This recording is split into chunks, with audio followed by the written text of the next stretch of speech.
My name is John Carpenter, and I'm sitting here today with the one, the only, Roddy Piper. It's been 12 years since John and I have watched this movie.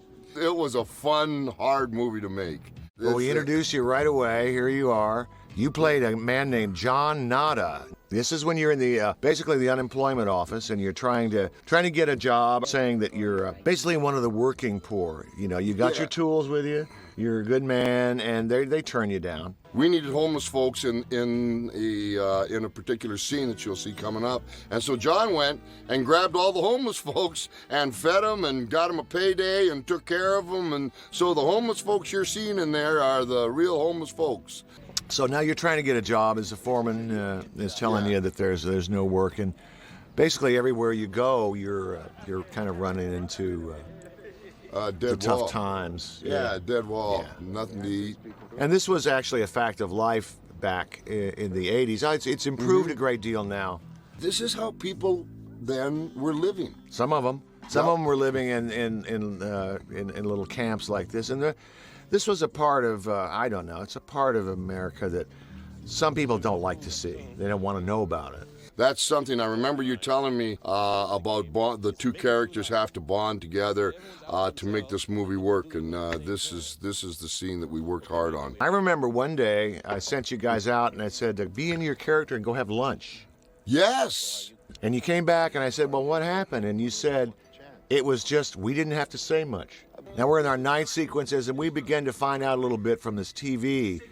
This is basically telling the truth, but it's coming through, and everyone beginning to get little headaches from it. Back in 1954, they had a thing called the Brunswick Affair. And all of a sudden, a housewife would come home with 50 pounds of dog food, and she didn't own a dog.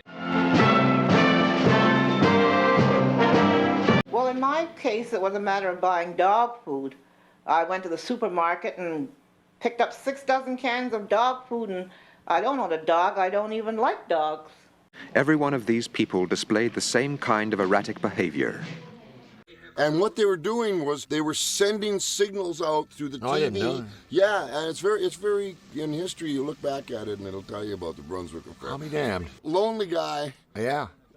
Always walking by himself, which is pretty much the character and pretty much the truth. Oh, is that right? Yeah, you know, a little bit of an introvert. This was based on a short story, this whole thing, 8 o'clock in the morning. But I changed it a great deal. The original short story was by Ray Nelson, and it is a guy was sitting in a hypnosis kind of concert, and the hypnotist said, "Wake up." And he did, and he saw around him that these aliens were in his midst. So it was like, that's how the story started. But I thought, we need to make it a little bit more modern, you know, and make it slow it down a little. You don't want to find that out too quickly. Yeah. We've got the choir music going. They're having a kind of a meeting of the humans, you see. The humans are meeting to try to figure out what to do. But we don't quite know what they're talking about yet. No, we're hearing choir. Yeah, we think, what's going on? Yeah.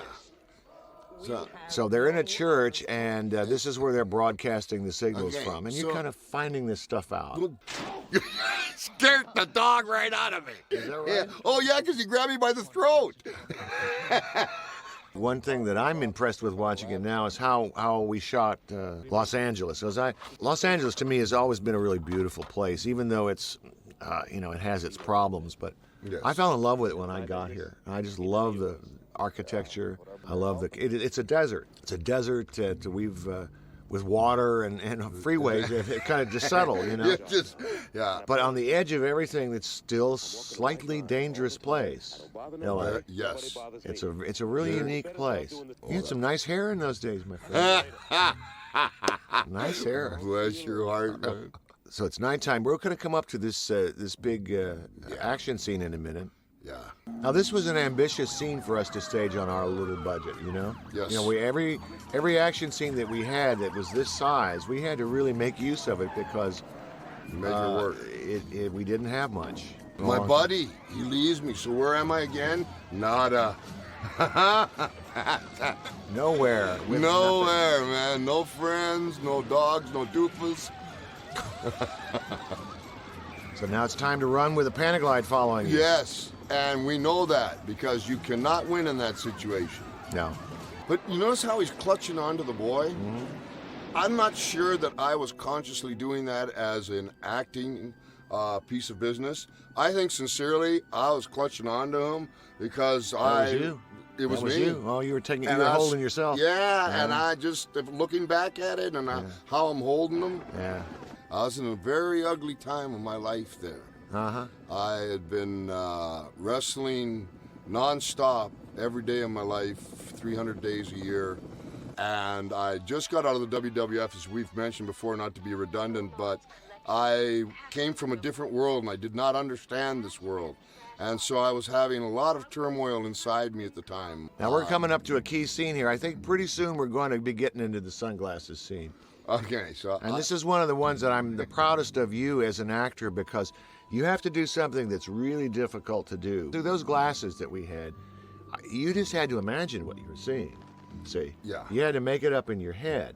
Yeah. And that's always, it's difficult to do. Some of the images that you see, almost all of them, not all, but some of them that you see, are simply matte paintings by one of the unheralded geniuses in our business. His name is Jim Danforth. He just did some beautiful photorealistic work. By that I mean, you couldn't really tell that it wasn't shot someplace. Right, no. Stay asleep, obey, buy, don't question authority. So we're continuing showing the audience and the main character that his world has forever been changed. Nowadays, you know, you can do special effects like this really easy, my friend, because if you have the money, they have the digital They want to do computer generation. But in those days, we had to do it the old-fashioned way, which is Jeff Amata, actually, the stunt coordinator, played every ghoul. Everybody. He played women and men. Did he play every ghoul? Every one, yeah. We're going to see this man kind of turn into a vigilante a little bit because... Just imagine yourself at home. You know something, and nobody will believe you. Yeah. You know, have you ever been in that spot with your wife? I have. You know, you're going to see me fall down. And then you thought later, after you saw the rushes, it was the wrong call. This one. I thought that's all right. Well, What's at the wrong with time you said do it, and then you thought maybe it made our hero look, I don't know, if clumsy or out of, you know... I don't know why. I must have been taking some drugs when I said that. 'Cause it looks fine. Now, one of the criticisms I got was I shouldn't have let you be a vigilante, but you had to. I mean, you had to fight that. I would. Was I a vigilante, or was I trying to get somebody to believe me what's going on here? Well, you're fighting back against the aliens. That's what you were doing. And so that I makes would me too. a vigilante? Now, Man, John well. Schneider's the one who told me how to cock this shotgun, just so you know. Is that right? Yeah. The whole style of the lighting and everything has changed because you're now in a different world, you see. You're up I'm in in her world. Yep. It's a whole different situation. It's not the gritty streets anymore. And we shot this near where I live up in the Hollywood Hills in a nice area. Now, of course, I'm looking up at those green eyes. Her eyes are unbelievable, aren't they? Yeah, they're amazing. Emerald forest. Yeah. And she's was a very, very sweet person. I really dug her. We shot, this was near the end of our schedule, Roddy. As I recall, we hit these interiors and a few exteriors right near the very end of the shooting. As I remember. That's right, absolutely. So like, Wham! boom. There That's you- the third time. Now look at this guy. oh. Look at this guy go. Watch him hit. Oh man. Yeah, he did it. Oh, he stuntman. So now you're hiding in the part of the Hollywood Hills that no one really sees, but since I live up there, it's the underneath the houses. It's very strange. Yeah. It's a strange place. Now, the one thing that John, that you and I agreed on is, we touched on earlier, but with this hero, he hurts. And the more he gets beat up, the more he gets beat up, the more people are going to feel for him, rather than being this tough guy. You know, you'll go through this scene, and all of a sudden, out of nowhere, you'll have this big fight that means nothing, and big kicks, and the fight means nothing because the fight doesn't do what we did here. The fight matches the story. And not to ruin the rest of the story here when we get to it, but there's a reason for this fight. And part about it was a fight between, we decided, two friends. Yes. Oh, yeah. And that put a whole other context on it. Yes. Also, you can look at it any number of ways. You can look at it as, here's the friend trying to show the other friend exactly what reality is. Yeah. Here is the white man trying to tell the black man who's oppressing him. You can see it in a whole number of ways if you want. Very much so. I Yeah. just took it very basically simple. Okay, now we're about to start one of the great fight scenes in movie history. I go that far to say I think it's because I think, look, it's a real fight.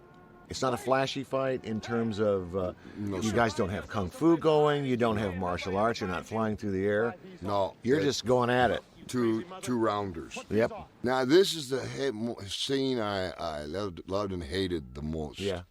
I hear you. And you had to work with me a lot on it. And looking back at it, I wish I could do it again because I think I could do a lot better job of it. But it is what it is. I felt that I was over the top. You were fine. You got to finally explode. You've been holding it in for so long. Yeah, you got to emotionally explode on him a little bit. It's like, God. And that's what happens when you make a lower budget film is that you can't spend days on every scene. You got to make it quick and you got to call your shots. You got to know where you need to be close, know where you need to be wide. You knew what you wanted, when, and you knew what the next shot was, and you kept them moving. Now, sometimes you make mistakes. That's the problem with it. No, that was my job. Now, Pete gives his big speech here. He had some problem with this particular position. Exposition is hard for actors. It's hard. Yeah. But he did a great job. Pete's But he didn't like his performance here? Is that what you were saying? Yeah, he was. I had to do the same thing. You see, now I'm going, I think he's great. I know, but Pete, you're doing great. Don't relax. Every actor has the same problem. You all are the same. You got to understand that. How you felt earlier about that one scene, every actor feels that way. He takes the squibs and go down. People are dying right and left, and we're firing and shooting. Yeah, it's looking good, too. This was, you guys are using full loads in this, is that correct? We're using full loads, and in a gun battle, I have learned on the cinema, you can look like you really don't know what you're doing, or you can make it look like a gun battle should. And in real gun battles, you hide a lot. You put the thing over top, and how would you know? Well, I read it in National Geographical. Of course you did. You wouldn't. And that's the only way you'd know. I know that.